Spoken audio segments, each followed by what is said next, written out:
When it comes to hobbies, everyone has their favorites, whether it's stamp collecting or taking part in backyard MMA tournaments. But when it comes to making your own niche hobby, magnet fishers have really caught on to something special. They've taken the age-old tradition of fishing and improved it by swapping hooks and bait for giant magnets and an eye for lost treasure. And you'll agree when you see some of the things they found lurking in muddy riverbeds. Everything from murder weapons and jewels to Nazi gold and rare antiques. Here are the luckiest finds ever made by magnet fishers.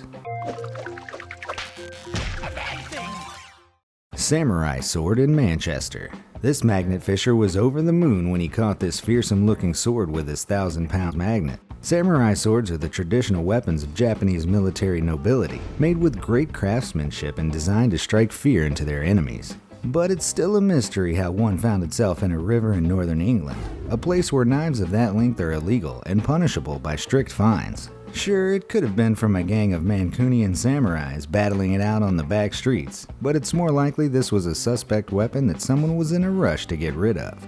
Hoard of cash and Nazi coins. What do you do when you unearth a box full of stolen money, cash registers, and antique coins? Michael Bradley and Ashley Johnson from Stockport were magnet fishing in a local river when they chanced upon a box stuffed with over 100 pounds in stolen cash. It looks like they found the spot where criminals had been dumping their ill-gotten gains, maybe to retrieve later or just to get rid of before the police showed up. On other trips, they found silverware, jewelry, and even some rare Nazi coins from World War II. Most of the time, the police aren't interested. So, finders keepers, I guess. Two guys, one magnet. The Wendell boys are renowned among magnet fishers. The reason is simple enough. They're committed anglers and are always on the hunt for something shiny on the riverbeds of the UK. One cloudy morning, these guys went on a treasure hunt on the River Soar in Leicester and quickly found two stolen safes from a recent robbery. One had the door knocked out and was empty. The other, stolen from a charity shop, was still intact. Rather than keep it for themselves, the brothers handed it in to the police for use in their investigation. An antique revolver. On only their second magnet fishing adventure, two friends lifted an ancient-looking revolver from the watery depths in Stevenson, Washington state. This model is dated to the late 1800s, so must have been waiting for that magnet for some time. The gun is an interesting historical find, and the guys were understandably excited. If verified as a genuine forehand in Wadsworth, then it could be worth several $100s. A diamond bracelet. Among a collection of rusty coins and a broken fishing rod, a father-son duo found a diamond bracelet in the muddy waters of the River Thames at Garrick's Villa. Despite this valuable discovery, the son doesn't look too excited, so maybe the phrase "diamonds are a girl's best friend" still rings true. Cheer up, kid. Guns and money. These two guys found an old gun and a bunch of old coins on a magnet fishing adventure in Germany. Thanks to the help of Reddit, they were able to find out the model of the gun, giving them important clues for working out where it came from. It's a FN 1910, in case you were wondering. A very similar weapon was used to assassinate Archduke Franz Ferdinand in 1914, which led to the outbreak of World War I. But we'll just have to guess at the past life of this particular discarded firearm.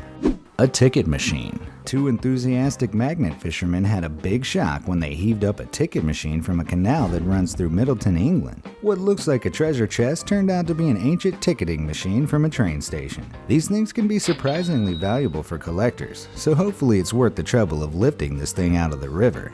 Rusty Uzi. Finding an old submachine gun in a London park isn't your usual lucky find. As you might be aware, guns in British capital don't get on very well. Uzis are completely illegal in the UK, so whoever threw this in the river has some serious questions to answer. Crime is the only explanation for this discovery. I wonder if the police let this magnet fisher keep it for his mantelpiece. Luckiest Silver King bicycle lamp. This woman was hopeful when she found a unique, shimmering object during a magnet fishing trip to the historic River Thames in London. The reality was more interesting.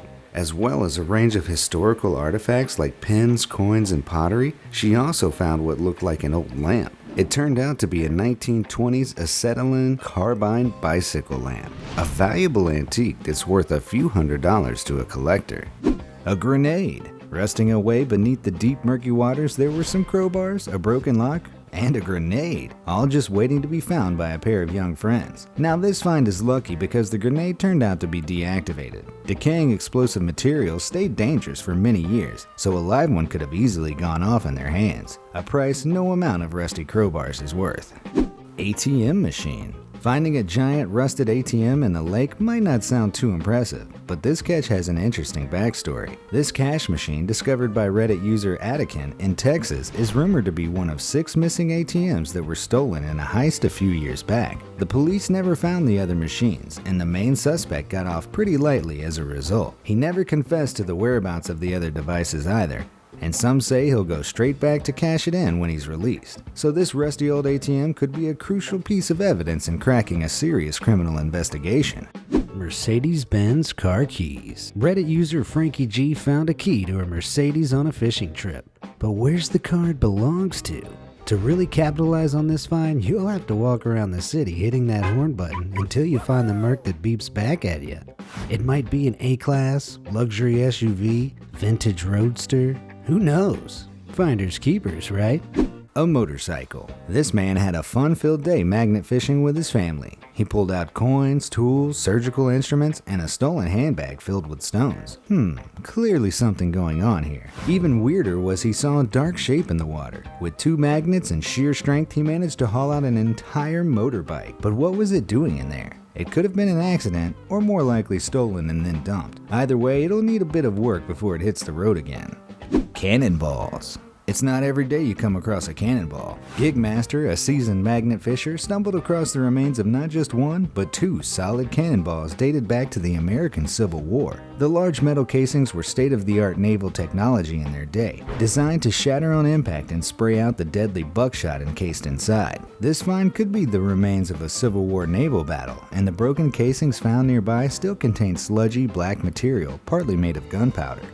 A drug farm. Finding evidence of criminal activities seems to be a common theme in magnet fishing, but usually the discoveries are underwater. Not so this time when an unproductive fishing trip accidentally led a group of fishers to a hidden clearing in the woods filled with cannabis plants. Thankfully, they realized what was going on and made their escape before the owners came back.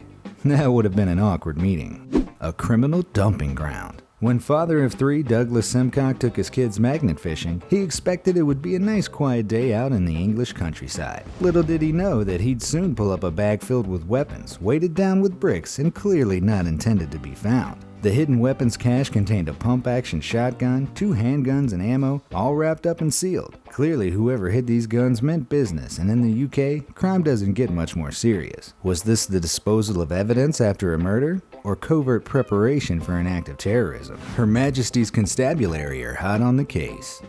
A safe full of jewelry and watches. Adam Hastings, a 22-year-old, tried out magnet fishing for the very first time in his life in a lake at Pittville Park. Soon he felt a clang as his magnet made contact with something big underwater. As he hauled the beast out of the depths, he realized it was a safe from yet another robbery. Adam even found another large magnet in the water, confirming his suspicions. It seems the robbers went back to the dumping spot in the hope of retrieving their stolen safe, but it failed miserably, leaving their magnet in the mud. Inside the safe were watches, military medals, and jewelry. Many of the items were worth hundreds of dollars, but Adam has decided instead to try and reunite the safe with its rightful owner. 3,000 bullets. Leah Newstub, a 6-year-old, went magnet fishing with her parents near an army base in the UK. The little girl stumbled upon a few steel-tipped bullets. A few is probably an understatement. In total, little Leah found 3,000 over the course of 3 trips. The stunned parents reported their bizarre discovery to the police, who weren't concerned at first. But once they saw how many she'd found, they quickly pointed the blame at the nearby army base for irresponsible handling of dangerous munitions. As for the little girl, she's probably still out there looking for more. A shiny necklace. Our next magnet angler was ecstatic to find this shimmering piece of jewelry hidden in the mud of a riverbed. Is it amber and silver, perhaps? Unfortunately not. This necklace turned out to be just a piece of cheap stage jewelry, but it would still make a nice gift for his girlfriend, if he has one. As a magnet fisher though, I don't think that's likely. Pepper spray can. Reddit user Good Guy Doug found a can of tear gas during his magnet fishing trip. He called the police as he didn't want to end up with it going off by accident and blinding everyone in the 50-yard radius. You did the right thing, Good Guy Doug. Good guy by name, good guy by nature. 1850s medieval dagger. One day, Redditor Jespo361 was magnet fishing in a sewer near Landverkal, Berlin. From beneath several feet of disgusting, oily water, he pulled out a medieval dagger with an intact wooden handle. He was over the moon to find this antique sword. Unfortunately, the online magnet fishing community burst his bubble and told the excited German that it wasn't a real medieval dagger. One of those would never have survived that long in a sewer. It's actually a more modern replica. But not too modern, it's still about 150 years old. AK-47. If you find a murder weapon on your second trip magnet fishing, I think you can safely say you're a natural. And that's exactly what one off-duty IT technician found on a trip to his local river. He discovered an undamaged AK-47 that was filled with mud, but otherwise in pretty good condition. The scariest part? The serial number had been suspiciously scratched out. It was chambered and the safety was off. Now if there's one gun that would come out of the mud still firing shots, it's an AK. Needless to say, the cops were very interested in this particular find. Stolen medals. Robo Octopus from Reddit pulled out a safe from a canal one day and found medals, some batteries, passport photos, and a child's banking saving book. He thought the stuff might hold sentimental value for someone and decided to track down the owner. He only had his initials and surname, but luckily he found the owner's daughter on Facebook after recognizing her photo. He got in touch and found out that the safe had been stolen in a burglary just 3 weeks ago. The magnet-wielding Samaritan returned the medals to their rightful owner, and karma hopefully rewarded him for his good deed. So, do you go magnet fishing? Or do you feel like giving it a try after seeing all the stuff you could be finding? Let me know in the comments, and thanks for watching.